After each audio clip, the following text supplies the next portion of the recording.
Well, thank you, Ron, and thanks for that nice introduction. And I am kind of fired up about this topic. Um, Most of all, I'm really pleased to be back with all the fine activists at Peace Action. I've always enjoyed my speaking engagements with you folks, and there've been a number of them over the years. Although I've got to say, I much prefer the cozy, if slightly funky surroundings of the social hall at San Mateo Unitarian. Not least because there's usually wine and cheese available at your in-person meetings. So I think we're all missing some of these niceties of our previous meetings.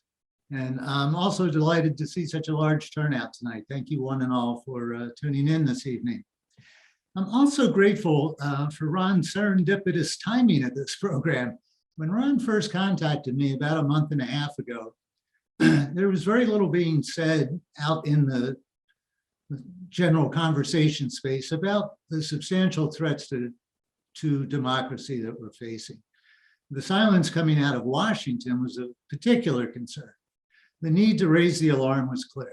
At the Peace and Justice Center, we had already done a couple of action alerts about the issue, mostly asking people to contact Dianne Feinstein, who was on the fence about reforming the filibuster for the issue. But all in all, the issue was not receiving the kind of attention I think it merited. So that's why I agreed to take on the challenge of pulling a lot of diverse threads together to try to paint a picture of the multifaceted assault on our democracy. And then suddenly Washington started paying attention. Washington started paying attention because grassroots activists were screaming for them to pay attention. And so for the past few weeks, we finally had a daily dose of voting rights and threats to democracy. And to that, I say, thank you, grassroots activists. So Ron suggested 2 dates, last Sunday or this Sunday. As it turns out, this Sunday has worked out to be the best possible timing, because had we actually set it for last Sunday, the dramatic and deeply disappointing vote in the Senate would not have taken place yet. And I would have had to guess at how things might turn out. Although a week ago, it would have been a pretty safe guess that things would not turn out very well. But now we've had the vote and the playing field is much clearer than it would have been last week. It's not a pretty picture, however. Another advantage of meeting this week is that thanks to all that intense public attention of the past several weeks, the basic outlines of the multiple threats to democracy I think are much better understood. The gerrymandering of congressional districts, efforts to make voter registration and actual voting more difficult, the new state laws designed to seize the machinery of elections, meaning who gets to count the votes. That has all gotten a pretty fair airing over the past few weeks. So I feel like I can spend a little less time on those details, although I will, and more time on some deeper aspects of the crisis that have been mainly left out of the conversation. And of course, I'll address the question of what do we do now? Now, even with that, I won't have time to get to all the aspects of this issue, so I hope we can have a really lively Q&A after my talk. So let's start by looking at what transpired in the Senate this past week. As you're all aware, in order to pass the voting rights legislation, the filibuster rule had to be done away with, or at least suspended on a one-time basis. So when Democratic Senators Joe Manchin and Kyrsten Sinema balked at changing the filibuster, the media coverage was almost universally along the lines of Democrats in disarray. Now, while it is true that Joe Biden couldn't convince 2 members of his own party to vote his way, what is left mostly unsaid is that the voting rights legislation failed because an entire political party, the Republicans, refused to back the very concept of equality under the law. All 50 Senate Republicans had made clear from the very beginning that they would not even consider the legislation. Considering that the legislation was necessary in the first place because Republican officials in various states were passing laws to restrict access to the ballot, to me, the real story of this past week is that one of our 2 major political parties is blatantly anti-democratic. Hardly mentioned in the media over the last couple of weeks was the fact that Senate Democrats last year gave Joe Manchin carte blanche to write his own voting rights bill that he was sure he would get the support of 10 Republican senators for. Manchin spent months on the effort. That's really the main reason it took the Senate so long to get around to addressing the issue. And after all that time, Manchin couldn't come up with a single Republican vote, even for a much watered down bill. The less than democratic nature of the Senate itself was on full display last week. Consider for a moment that the 48 senators who voted in favor of overturning the filibuster represent 182 million Americans, or 55% of the population. By contrast, the 52 senators who oppose changing the filibuster represent 148 million Americans, or just 45% of the population. Now, I know that pointing out that small states have excessive power in the Senate certainly isn't a new idea. But in the context of the close scrutiny this past week of the filibuster, it might have been worthwhile to have a little bit more discussion about the nature of the Senate and the role of the filibuster. Pardon me a second.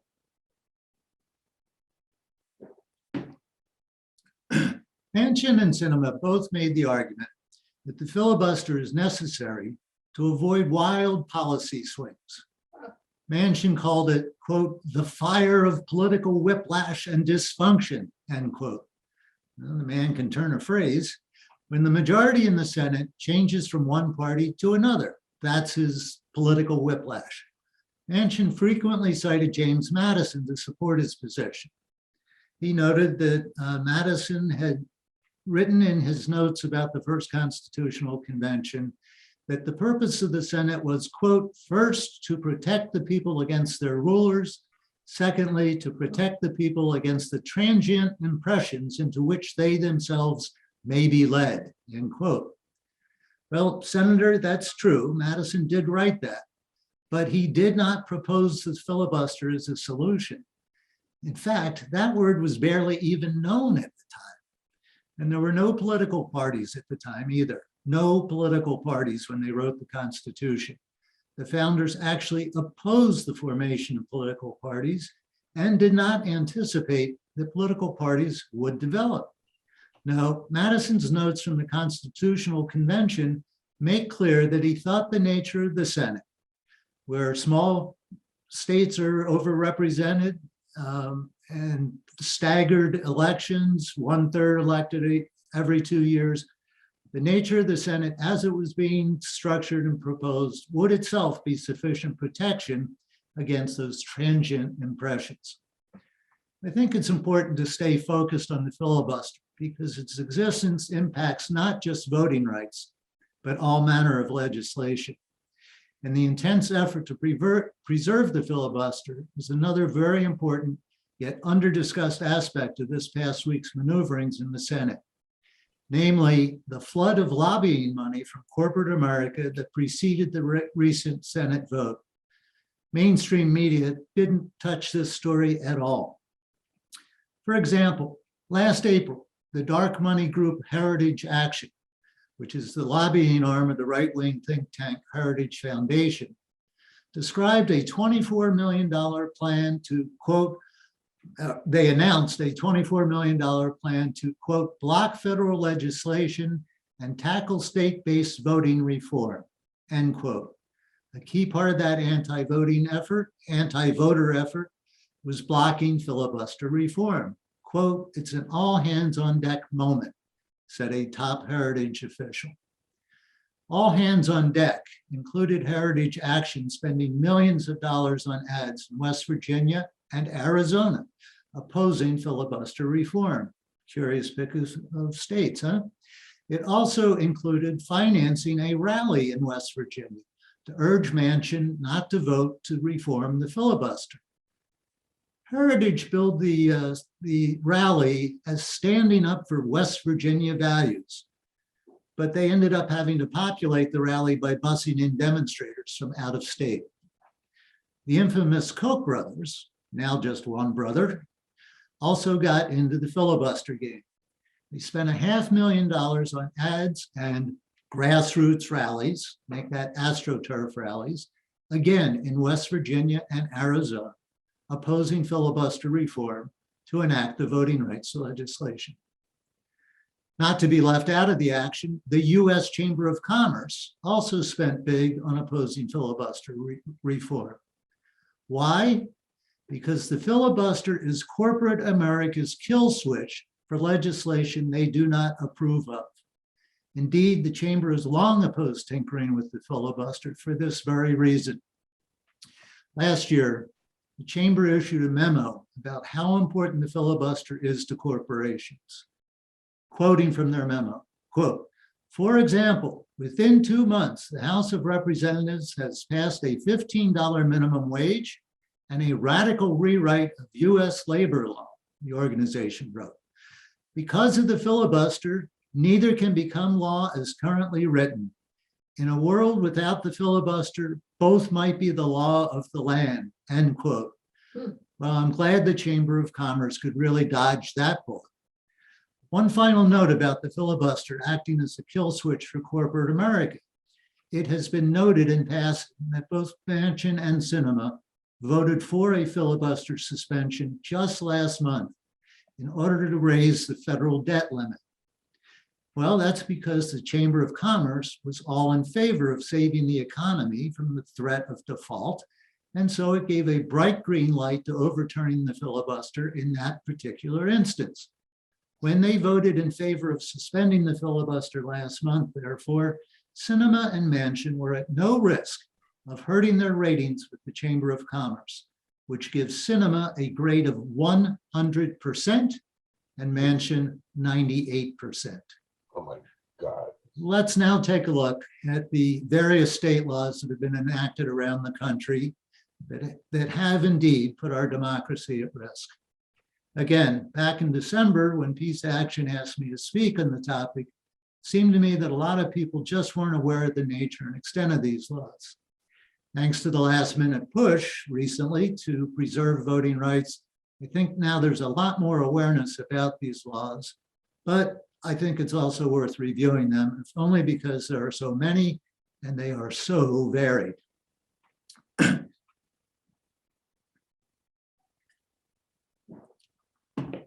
So let me begin this by thanking Joe Biden for providing some useful shorthand for talking about these laws. He was correct to break them down into 2 broad categories: voter suppression and election subversion laws. Voter suppression laws are aimed at reducing the number of voters from targeted demographic groups. These demographics, of course, are groups of people who are presumed to be Democratic Party voters. The laws range from making it difficult to register to vote in the first place to making it difficult to physically cast one's ballot. Election subversion laws aimed at obliterating the current nonpartisan review and certification of election results. Election subversion are laws aimed at obliterating the current nonpartisan review and certification of election results. In other words, election subversion laws ultimately decide who counts the votes and what that count reports. Let's look first at voter suppression laws. The first thing to note is that there is absolutely nothing new about these laws. Efforts to keep certain people from voting have been undertaken ever since the adoption of the so-called Reconstruction Amendments in the wake of the Civil War. The 13th Amendment, ratified in 1865, abolished slavery and involuntary servitude. The 14th Amendment in 1868 addresses citizenship rights and equal protection of the laws for all persons. And the 15th Amendment, adopted in 1870, prohibits discrimination in voting rights of citizens on the basis of, quote, race, color, or previous condition of servitude, end quote, from the 15th Amendment. Now, if you're at all familiar with the history of the civil rights movement, you know that voter suppression laws have long been used to keep African Americans from voting and otherwise participating in the democratic process. Originally taking the form of poll taxes or literacy tests, they all had one intent: to keep people who have the right to vote from exercising that right. It took until 1965, nearly 100 years after the first Reconstruction Amendment, for Congress to finally exert its power under the 15th Amendment to put some teeth into enforcement of Article 1 of the 15th Amendment, whose Article 2 says quite simply, quote, "The Congress shall have power to enforce this article by appropriate legislation," end quote. So when Mitch McConnell stood up last week and said that the voting rights legislation was federal overreach, congressional overreach, he was not speaking truthfully. It's right there in the 15th Amendment. The Congress shall have power to enforce this article by appropriate legislation. No overreach. The Voting Rights Act, again, passed in 1965. The Voting Rights Act has been among the most successful pieces of federal legislation in the history of the country. To take just one example, in the years following the law's passage, the disparity in registration rates between white and Black voters dropped from nearly 30 percentage points, the difference in registration, from 30 percentage points in the early 1960s to 8 just a decade later. And that's all because of the Voting Rights Act. Based on this success, the Voting Rights Act has been reauthorized multiple times, most recently in 2006. That 2006 reauthorization passed both chambers of Congress with deep bipartisan support, even passing unanimously in the Senate, and it was signed by George W. Bush. At the center of the Voting Rights Act's success was Section 5, commonly referred to as the coverage formula. The coverage formula determined which jurisdictions, which states, had to pre-clear changes to their election rules with the federal government before implementing them, based on their history of race-based voter discrimination. Pre-clearance was massively successful at improving voting access in the covered jurisdictions, mostly in the South. In 2013, however, the Supreme Court struck down the coverage formula in a case called Shelby County versus Holder. In a 5-4 decision, the court reasoned that the coverage formula was out of date, despite Congress's determination that it was still needed, and despite the pretty obvious need that it was still needed. The ruling rendered the Section 5 pre-clearance system effectively inoperable. The Department of Justice cannot sue states now based on Section 5. The decision in Shelby County opened the floodgates to laws restricting voting throughout the United States. We're really at years on from this latest trend of voter suppression legislation. The effects were immediate after Shelby County. Within 24 hours of the ruling, Texas announced it would implement a strict voter ID law. 2 other states, Mississippi and Alabama, also began to enforce voter ID laws that had previously been banned because of federal pre-clearance. Didn't take them long at all. Not only have the floodgates remained open ever since, but thanks to the big lie about voter fraud in the 2020 election, the sheer number of voter suppression laws has become a tsunami. Tallies vary depending on the news outlet, but roughly 19 states have enacted 34 laws restricting access to voting. More than 440 bills with provisions that restrict voting access were introduced in 49 states in the 2021 legislative sessions. 440 bills in 49 states. And this trend shows no signs of letting up in 2022. The variety of ways that states have devised to disenfranchise their voters is truly astonishing. If it wasn't so evil, the authors might be admired for their creativity. So let's run through a few and take a look. First, voter registration restrictions. Registering to vote shouldn't be a complicated or overly burdensome process. But many states impose arbitrary requirements or limit how and where people can register to vote. Registration restrictions include tighter registration deadlines, burdensome ID requirements just to register, the end of same-day registration. Montana, for example, recently repealed same-day registration, a law which they enacted 16 years ago.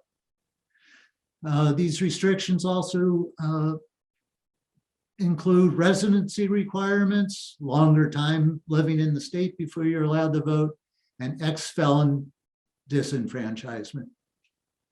Next, we have in-person voting restrictions, so-called line warming bans. These are new. I think we're all probably familiar now with this new term, line warming bans, where people are not allowed to offer food and water to people stuck in long lines waiting to vote. Then there's out of precinct voting. Many states require that voters cast their ballots in their own precinct, theoretically to protect against voters casting a vote for someone who does not represent them. But many states toss the entire ballot, meaning state and federal votes are discarded along with purely local offices. And finally, the infamous voter ID laws. Strict voter ID laws require voters to provide a government-issued photo in order to cast a ballot. Opponents of strict voter ID laws point out that many Americans, 11% of US citizens as of 2017, 11%, do not have acceptable forms of ID, particularly government-issued photo IDs, and obtaining them can be burdensome. There are many underlying costs involved with obtaining an acceptable ID, such as paying to retrieve documents like a birth certificate or traveling to an agency that issues IDs. All of that can create barriers for many individuals. And these burdens fall disproportionately on voters of color, elderly voters, student voters, voters with disabilities, and low-income voters. In Texas, incredibly, you can register to vote with your gun license, but you cannot use a student ID to register to vote. Incredible. Then there are mail-in voting. There's restrictions on mail-in voting. Arbitrary restrictions. Depending on which state, your ability to vote by mail can depend on a number of factors, such as your age, if you have a disability, or whether your state requires an excuse to vote by mail or not. Other restrictions on mail-in voting include signature matching rules, received by deadlines, ballot collection bans, and a favorite this year, limitations on the number of drop boxes to drop off your mail-in ballot. Texas has very strict new regulations to suppress mail-in voting, even though it's extremely popular with voters. Now, Texas has the earliest primary elections coming up very shortly, and so people are actively registering there. Recent reports from Texas indicate that up to 50% of mail-in ballot applications are being thrown out for not meeting all the various requirements that they've imposed. Harsh new restrictions on mail-in voting and drop box availability I think are particularly revelatory about Republican motivations. Use of both vote by mail and the drop boxes for delivering mail-in ballots was greatly expanded in 2020 due to the pandemic, and they proved to be enormously popular. They clearly were a key aspect of the historic voting levels that year, and thus showed that if you make it easier for people to vote, they will vote in greater numbers. Republican assaults on mail-in voting and drop boxes are a pretty clear indicator that their goal is to reduce voter participation.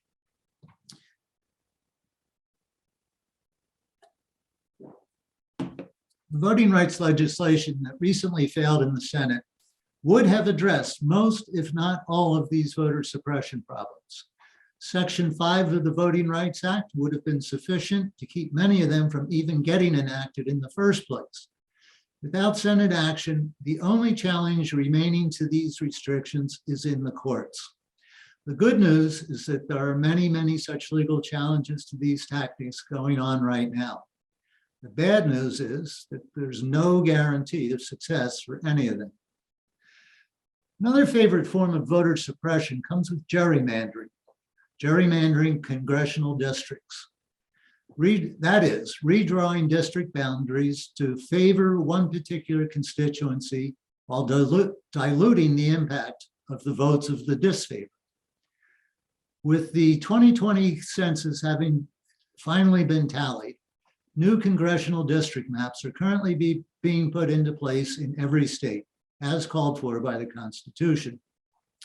Most experts who have examined the results so far have come to the conclusion that things are not as bad as they feared it would be for Democrats.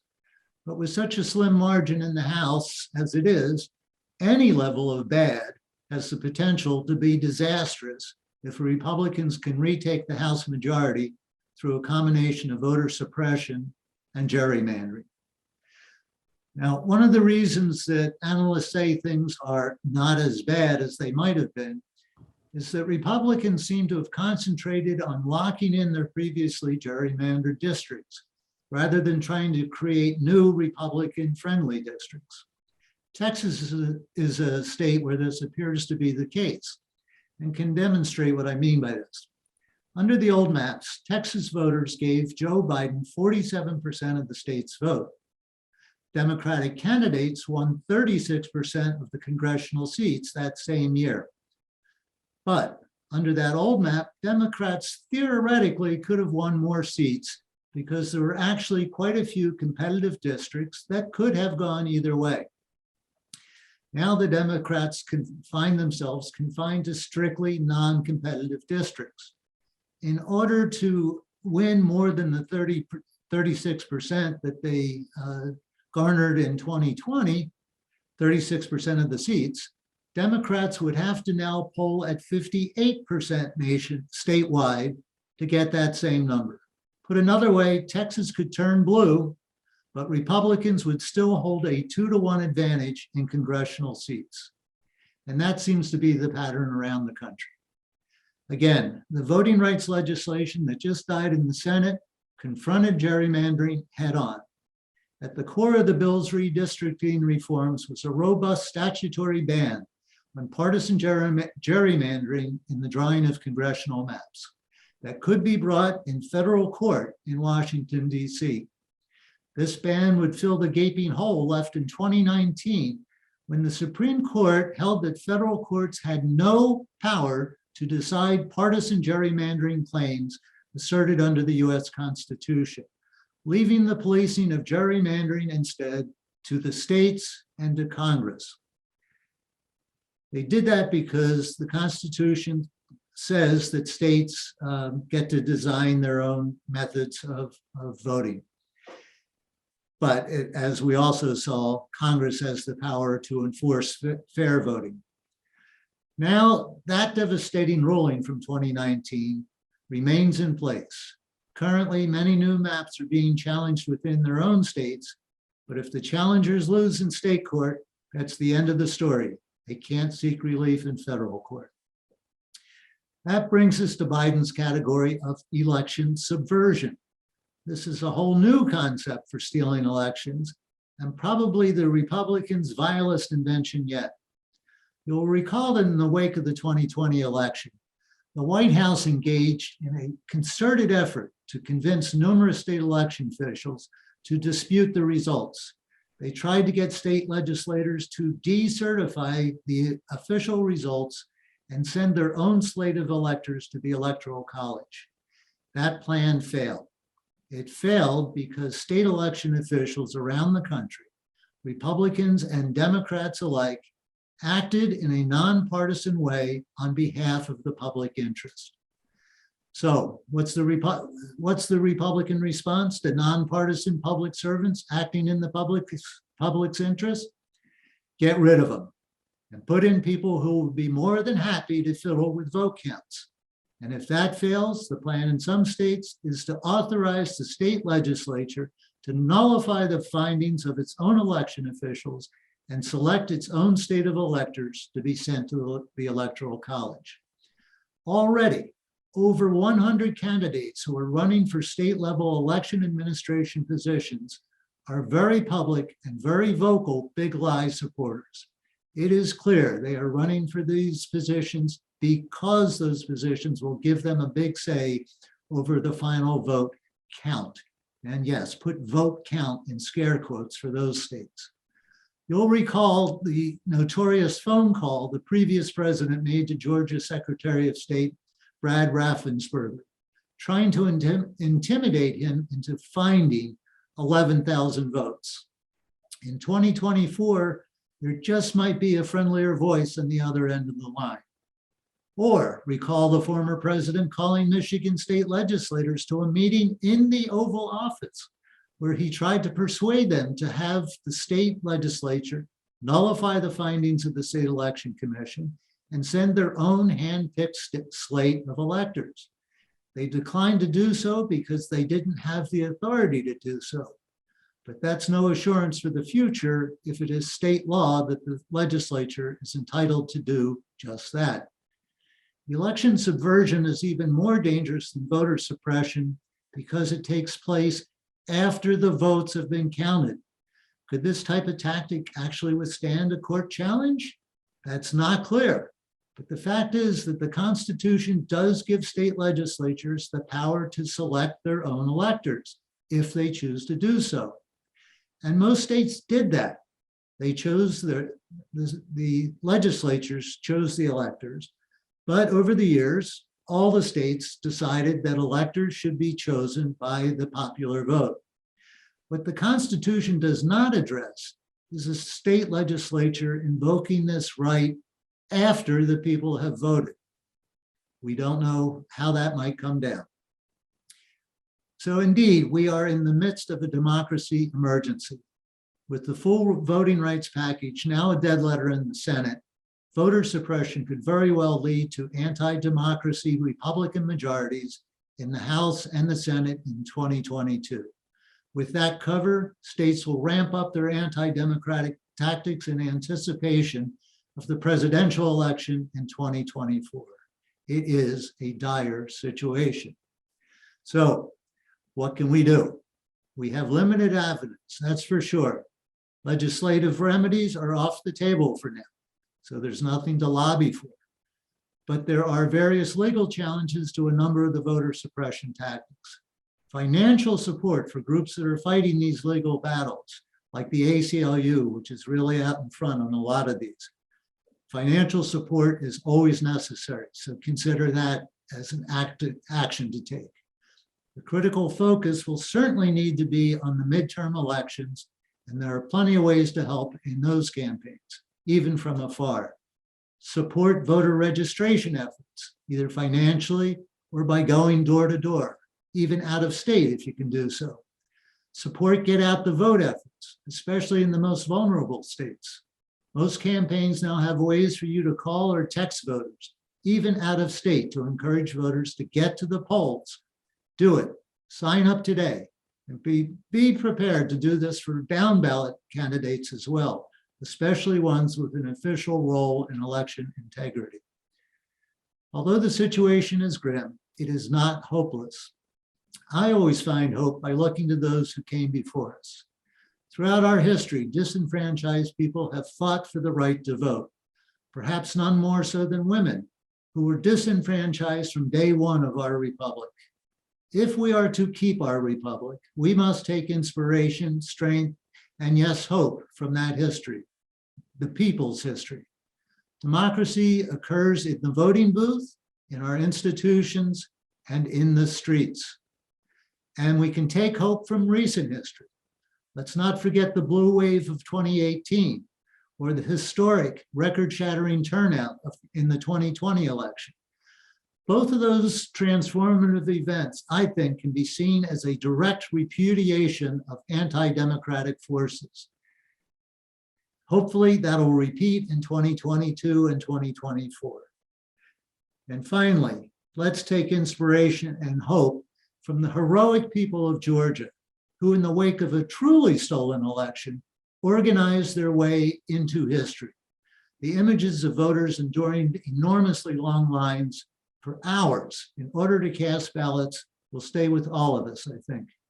The concerted and sustained voter registration and get out the vote efforts by Georgia activists in the wake of a microscopically close election loss in 2018 led to a win by a Democratic presidential candidate for the first time in that state in 28 years.